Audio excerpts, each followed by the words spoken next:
Ayan guys, ang daming gulay dito sa may bukid. Ayan. Yung isa kong kasama nanguha ng gulay, bago daw.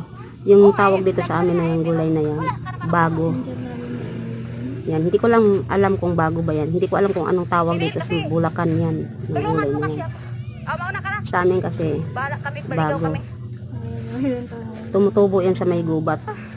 Sa mga kakahuyan. Yan, ang daming gulay dito at mga prutas.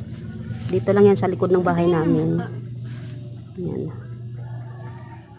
Nangunguha kasi kami ng yan, mangga, tas yung nadaanan namin yung mga gulay.